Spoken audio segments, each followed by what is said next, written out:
بسم الله الرحمن الرحیم.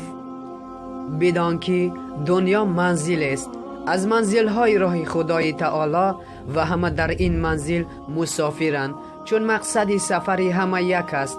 همه باید یک باشند و میان آنها الفت و اتحاد و معاونت، یاری دادن با همدیگر باشد. حق و حقوق یکدیگر را باید رعایت نماید. کسی که برای رضای خدا با کسی دوستی و برادری داشته باشد، از عبادت ها ثواب زیادتر دارد و از معاملات بزرگ دین است. رسول اکرم صلی الله علیه و سلم گفتند: با کسی که خدای تعالی خیر خواسته باشد، برای او دوستی شایسته روا بیند، تا اگر خدای تعالی را فراموش کند به یادش آورد و اگر به یادش باشد به او یاری دهد.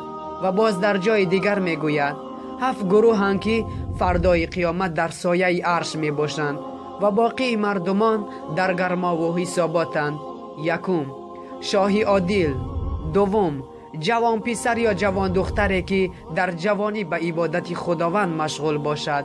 سوم، مردی که از مسجد برآید و باز میلش به مسجد باشد. چهارم، در تنی که خاص برای خدای تعالی با همدیگر دوستی داشته باشند. پنجم، کسانی که در خلوت خدای تعالی را یاد کنند و چشمانشان پرآب شوند. ششم، مردی که زنی زیبای او را دعوت کند ولی او از ترس خداوند دعوت او را قبول نکند. هفتم، مردی که با دست راستش صدقه می کند و از دست چپش خبر نشود، یعنی پنهانی.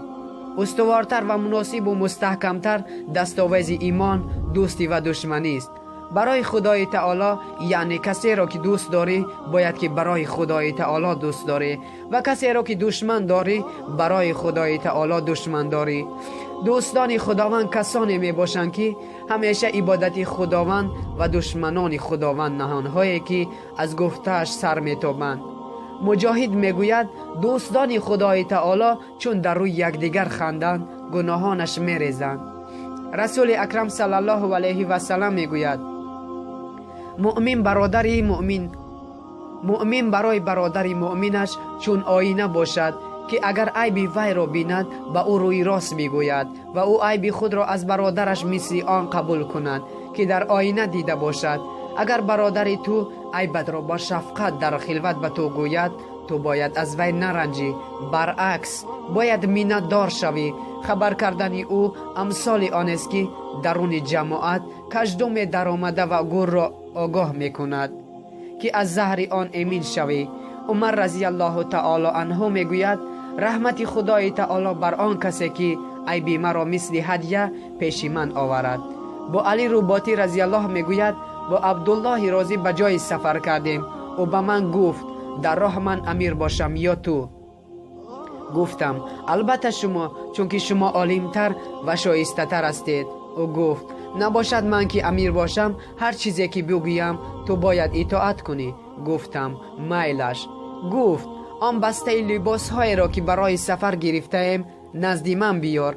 نزدی او آوردم. تو شب هر چی که خریده داشتیم در یک بسته جا کرد و با پشتش انداخت. هرچند گفتم من آن را بر پشت گیرم، رد نمود و گفت: با تو گفته بودم اگر من امیر باشم تو باید اطاعت کنی. گفتم: کاش که هرگز او را امیر نمی کردم.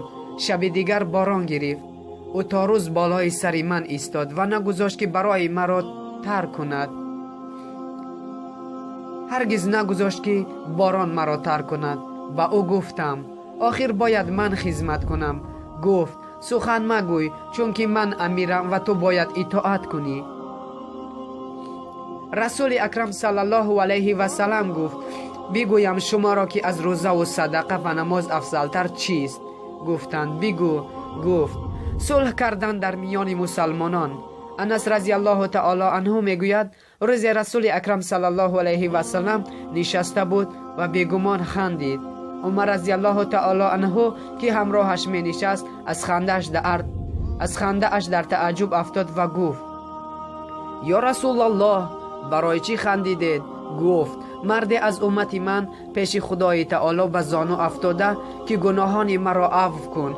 شخصی دیگری آمده گوید: بارا خدایا، این کس بر من ظلم کرده است حق مرا از این گرفته دهید. خدای تعالی گوید ای فلانی حق وی را بده. آن بنده گوید بار خدایا همه نیکی های من را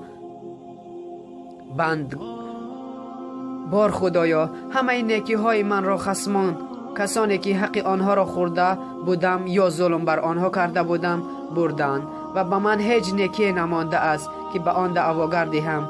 خدای تعالی شخصی ظلم دیده را میگوید خودت شنیدی که این شخص یگان نیکی ندارد که تو را دهد. شخصی ظلم شده گوید گناهان من را به وی ده. پس گناهان شخصی ظلم شده را به شخصی ظلم کننده دهند، لیکن هنوز حق ظلم شده ادا نمی شود. آنگاه رسول صلی الله علیه و سلم بگریست و گفت آن روزی سخت است. هر کسی می خواهد که برای او را سبک کند، یعنی گناهان وی را از او ساقط سازند، آنگاه خداوندی بزرگ به آن بنده ظلم شده گوید به این طرف نگاه کن تا چی می بینی. آن شخصی مظلوم به آن طرف نگاه کرده می گوید بارا خدایا شهرها می بینم از نقره و کشکا از طلا و جواهر آرا یافته، آنها از کدام پیغمبر و یا از کدام دوست شما است؟ خدای تعالی گوید این برای آن کسی است که او را بخرد و پول این را بدهد. آن شخص گوید یا رب بها و قیمت آن را که می تواند بدهد یا یکی حد دارد که آن را بخرد. خداوند گفت تو می توانی که بهای او را بدهی و او را بخری. آن شخص گوید بارا خدایا با چی بخرم که پول ندارم؟ خداوند گوید پول این عفو کردن از گناهان این کس گذشتن تو می باشد. شخصی ظلم دیده گوید بار خدایا او را 100 بار عفو کردم و از گناهش گذشتم. خداوند گوید برخیز از دست او را بگیر و یک جای داخل بهشت شوید. آنگاه رسول الله صلی الله علیه و سلم گفت از خداوند بترسید و در میان خلق صلح کنید که خدای تعالی در روز قیامت در بین مسلمانان خودش صلح میکند. رسول اکرم صلی الله علیه و سلم گفت هر کی پشت در پنهان شده به سخنان مردم گوش کنند، فردا روز قیامت در گوشهای وی سرب گداخته شده میریزند. هر کسی که سبب صادر کردن گناه دیگران گردد، همان گناه به گردن او نیز میافتد. هر کی پدر و مادر دیگری را دشنام دهد، پدر و مادر او را حتما دشنام میدهند. اگر شخصی مسلمان صاحب منصب باشد، باید که کسی به او محتاج شد حاجت او را برآورد. رسول اکرم صلی الله علیه و سلم گفت هیچ صدقه از صدقه زبانی بالاتر نیست. از او پرسیده اند صدقه زبانی چگونه است؟ گفت کسی را به واسطه زبانش شفاعت کند، یعنی در پیش کسی او را جانبداری نموده از ورطه شرم و گناه رها نماید. رسول اکرم صلی الله علیه و سلم گفت با مردگان منشینید. یاران گفتند یا رسول الله مردگان کی هایند؟ رسول الله صلی الله علیه و سلم گفت توانگران. موسی علیه و سلام گفت بار خدایا تو را در کجا یابم؟ گفت در حلقه شکستک دیلان. شخصی مسلمان باید کوشش کند که دل مسلمان غم دیده را شاد کند و حاجت او را برآورد.